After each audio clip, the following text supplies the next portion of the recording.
Good morning. Good morning. How's everyone doing today? Hopefully, we had a great weekend. You guys enjoyed your Labor Day. I did. I really enjoyed sitting back, doing nothing, and watching things unfold. Guys, we'd like to welcome you to Humanity Unplugged podcast. I'm your host, Jermaine McCrimmon. We welcome you guys to the show. And today's episode will be nothing but giving you information that can help you and better understand where we're headed and what's going on. We'd like to thank everyone for sharing and subscribing to all our social media platforms as we give you things to look at and material to review on your own time. We could be looked at, or you could search us up on YouTube, on Instagram, WhatsApp, not WhatsApp, Instagram, TikTok, Facebook, uh, on Spotify, and on Apple Podcasts. So we're just about everywhere, guys, and we want to let you know that we appreciate you and everything that you do to help the channel grow. The negative or the positives, we accept it, we love it, we enjoy it, we thank you. If you have anything you want us to go over, please feel free to let me know. We'll gladly do that, and we'll get right into it with no problems. Today, guys, today's episode after this Labor Day holiday, I want to start off what happened out in Afghanistan. If you don't know, here we go. I want to pivot now, though, and get to some breaking news at this time on this morning. Sticking with more of these international headlines, breaking here a post from the Associated Press on X in which they say this: an earthquake destroyed numerous villages in eastern Afghanistan, killed hundreds of people and injured thousands, a spokesman for the Taliban government said on Monday. The quake late Sunday hit a series of towns in the province of Kunar near the city of Jalalabad. I do have some video also coming out from that area. Take a look at this, just massive devastation that we are continuing to follow over in Afghanistan. As you can see, several people that live in these villages trying to evacuate there by helicopter. Several have been injured while hundreds have been killed. This is sad to hear that an earthquake hit Afghanistan like that. 6.3, over 800 people are confirmed deceased or more. Actually, they said now it's up to 2,500 to be exact. And this is just unfortunate that earthquake does exist in our world that we live in today. And the latest one has now hit Afghanistan. Going back to more of this reporting from the Associated Press, as they say that a 6.0 magnitude quake late Sunday hit some of these towns, causing extensive damage. That quake happening at 11:47 p.m. and was centered 27 kilometers northeast there in some of those villages and those towns. It was about 8 kilometers deep as well. Shallower quakes, they tend to cause more damage, so several aftershocks also followed. Footage showed rescuers taking injured people on stretchers from collapsed buildings and into those helicopters as people. It's sad. I had to stop it because some of the footage here shows how the little kids is just sitting there just crying. And I don't care what nationality you are, pain is pain.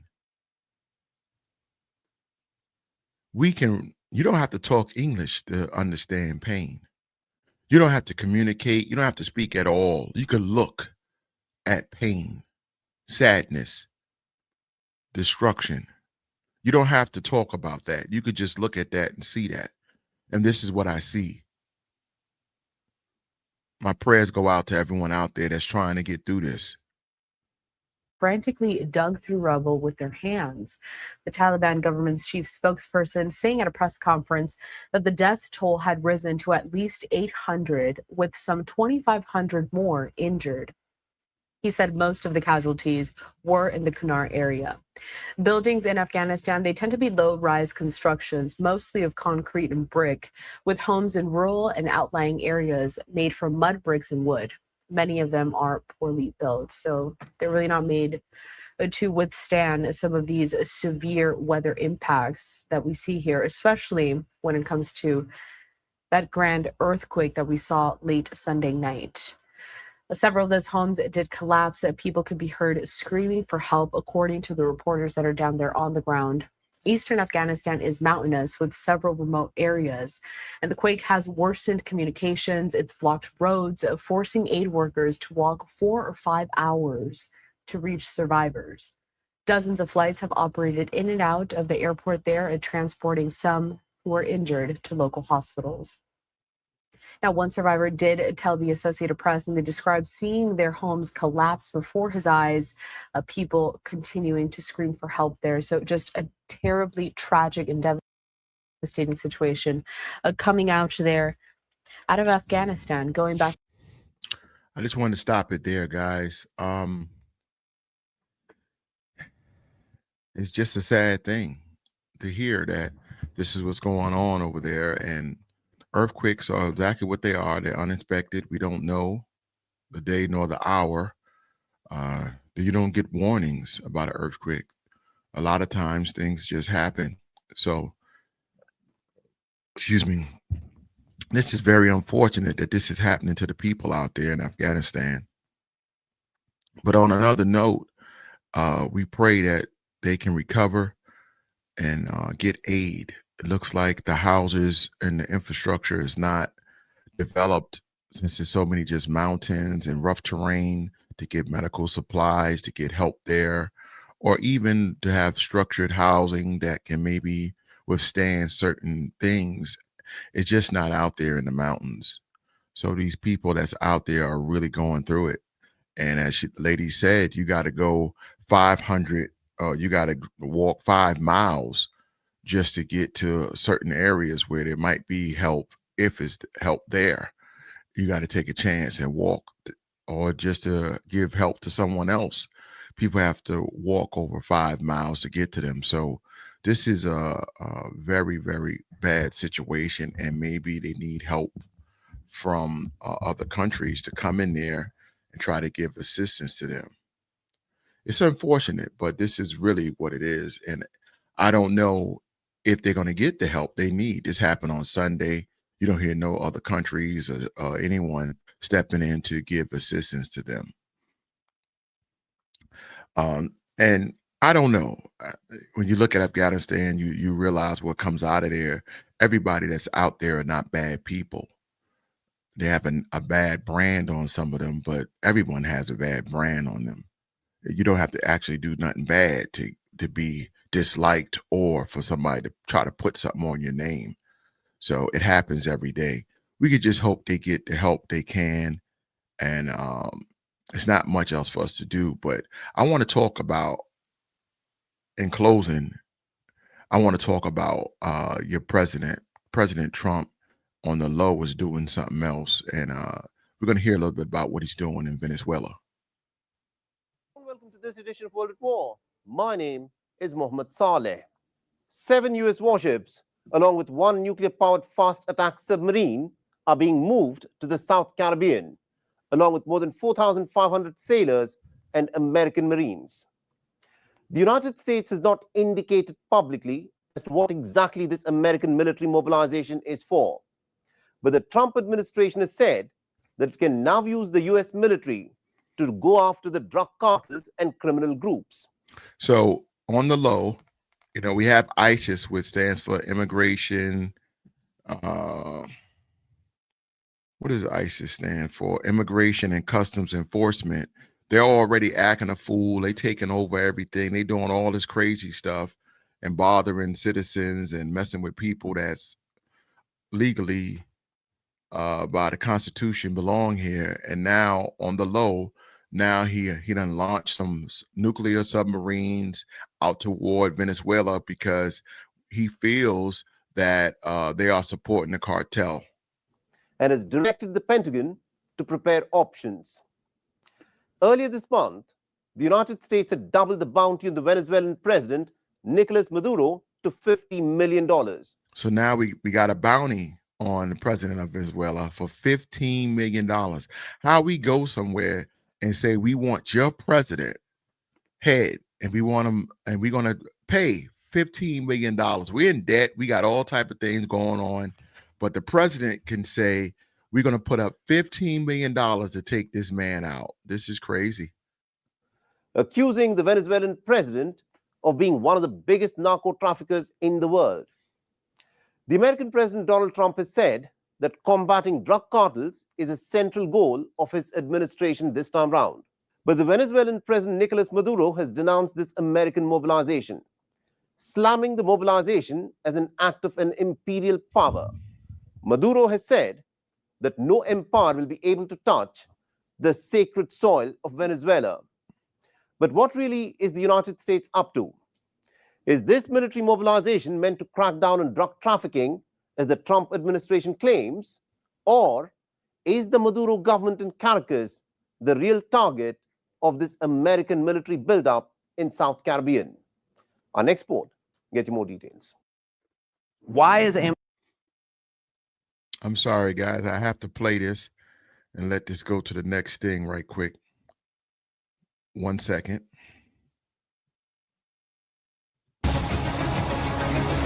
Maduro's reign of terror continues. He is one of the largest narco traffickers in the world. On the 29th of August, an American warship docked at the Panama Canal. Armed to the teeth, this menacing American warship has been brought to the Southern Caribbean with a purpose. In total, there'll be 7 U.S. warships along with 1 nuclear-powered fast attack submarine that are already either in the region or are expected to be there pretty soon. And along with this, an estimated 4,500 sailors and marines will also be stationed in the region. But the purpose of these warships and these many American Marines in the region is not clear. On the face of it, the stated American agenda is a crackdown on illicit drug trafficking. But in Caracas, this American mobilization has sparked some serious concerns about America's real intentions.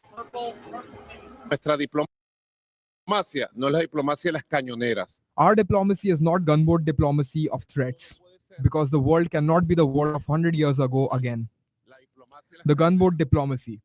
I have so many cannons, so many ships, and I put them in front of you and you surrender or do what I feel like making you do. In other words, the president of Venezuela is saying he's being bullied by President Trump. This happened when they first started arriving to Venezuela back August 2025. He put these ships out so Venezuela people can see all these ships that are arriving. Actually, it was only 1 ship and a submarine. But slowly, what are we doing? I don't know if y'all know what comes out of Venezuela, but do your research. A lot of cocaine, a lot of drugs come out of Venezuela. And if you see this video that I'm posting, you'll see that they're moving a lot of bricks. United States look like they're moving a lot of bricks. Now, I don't know what could be in these small brick form shapes, but that's what they look like. I don't know, man. But I know one thing. Every time somebody gets their hand on heavy cocaine or heavy type of drugs, Trump is very upset about it and he wants in on it. He did it with Canada, and now he's doing it to Venezuela. And he's saying they're down with the drug cartel, and that's what making them come over there. But I'm just saying, I'm not making this stuff up. Do your research. Trump is always around the drug game. No, that's over. It is over. Our diplomacy is the diplomacy of dignity, the Bolivarian diplomacy of peace. Our diplomacy comes from Bolivar, from Chavez. It is a high-level, refined, and admired diplomacy. Fina, admirada. What has also made Caracas very wary of the American intentions is that on the 8th of August, the United States doubled the bounty on the Venezuelan president's head from $25 million to $50 million. Under international law, one sovereign nation placing a bounty on the leader of another sovereign nation is deemed to be a serious violation of several norms, such as sovereign equality of nations and non-interference in each other's internal affairs. A bounty of $15 million was first put on Nicolas Maduro in 2020, when the US prosecutors had charged Maduro for drug trafficking. In January 2025, the bounty was increased to $25 million before it was doubled to $50 million in August this year. $50 million. Today, the Department of Justice and State Department are announcing a historic $50 million reward for information leading to the arrest of Nicolas Maduro. This is so crazy that they want to take this man out, right? 50 million. You know what we could do with $50 million to give back to our own country? What are we giving this money away for? $50 million can help get the homeless and the veterans into places to stay. It'll cure up some of the food and discrepancies we have in the United States. But we up here looking to take somebody's heads off and reward them with 50 million. Why are we doing that? Maduro uses foreign terrorist organizations like TDA, Sinaloa, and Cartel of the Suns to bring deadly drugs and violence into our country.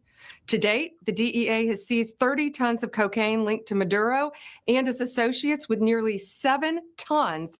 What I told you, what they were moving. I told you, when do United States Marines and all our U.S. forces start moving cocaine like this? 30 tons of bricks being put on the United States ship. Why are we moving it? Why are we touching it? There's an undercover lining here, people. Linked to Maduro himself, which represents a primary source of income for the deadly cartels based in Venezuela and Mexico. Cocaine is often laced with fentanyl, resulting in the... This is what it's about, guys. The fentanyl. Fentanyl is heavy. I'm telling you, Trump went after Canada for the fentanyl. He wanted to have beef with the Canada people over there. Now he coming over here. It's all about the fentanyl. The drug game is crazy. Now he taking over 30 tons of cocaine. Loss and destruction of countless American lives. Venezuela's defense minister, Vladimir Padrino Lopez, has slammed the United States, condemning the American bounty on Nicolas Maduro as a desperate Hollywood-style act of interference. These fanciful, illegal, and desperate offers in the best style of a Hollywood Western represent yet another act of internal interference in the nation that flagrantly violates international law and the principles of self-determination of people. Those same immoral people are trying to say here that our commander-in-chief is a drug trafficker, that the Minister of Defense is a drug trafficker. It is disrespectful to the people of Venezuela. Experts have pointed out that the American naval buildup in South Caribbean will not disrupt the narco trafficking into the United States. Guys, I'm not going to hold you. I'm just saying, and I'm simply saying, this doesn't make, it makes sense what Trump want to do. Anytime there's an oil game, Gulf War, he lined the ships up. He started pumping oil from their land while we in war with them. Things don't work out. We go to war. We do what we do. And now you look at what I'm saying to you again. Things don't work out with Venezuela. What we do, line our ships up, start taking their cocaine. This is a pattern for United States. This is what we do. We go in there, we talk, we say what's up. We checked out the scenery. We see what kind of military environment you have here. We already know you can't rock with us. So now we're going to bully y'all into taking y'all stuff or how y'all survive. He want to act like it's a big thing on the drug cartel. Nah, you just want you want a piece of the pie.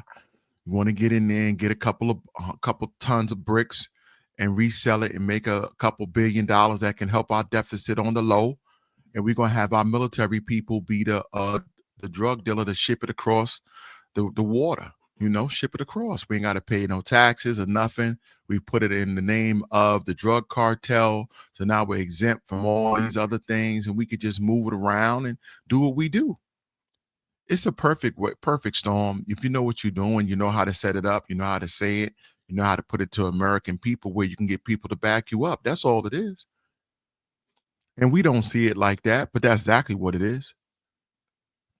And a lot of people be, blind to the fact of what's going on. But the bottom line to this is Trump is AKA, he holding down the block. He pitching his boys out there to pitch that powder and do what he do, and we're gonna get that money. And we're gonna take the powder for free, and then we're gonna resell it and make billions and cut our United States deficit. I'm trying to tell you, that's what the man doing. Yo, it's crazy how it might sound or how you might think about it, but just, hey, think about it. You know what I'm saying? I'm not going to hold you today, guys. Hopefully you guys understand this one. This is a good one. Just a food for thought, something for you to think about, something for you to understand.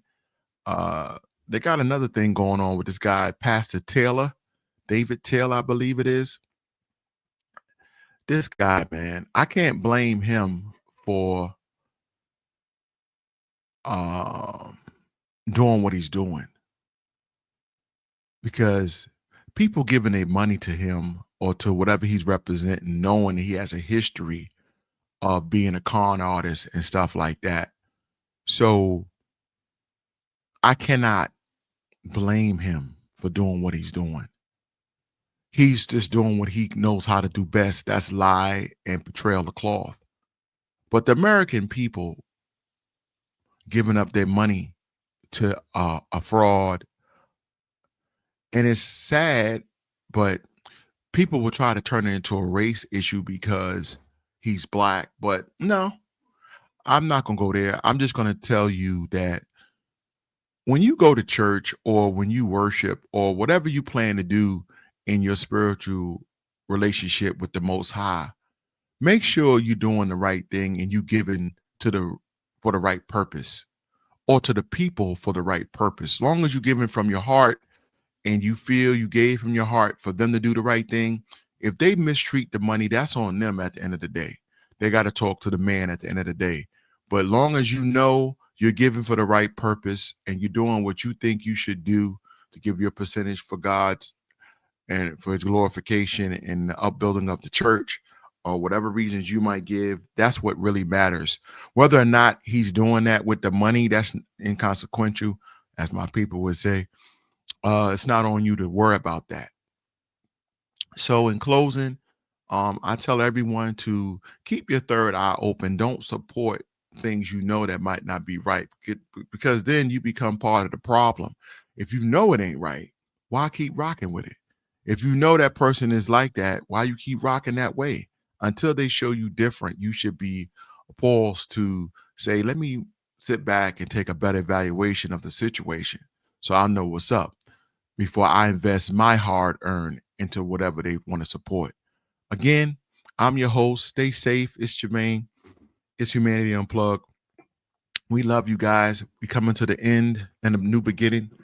Always remember, you guys, we walk by faith, not by sight. God is the head and not the tail.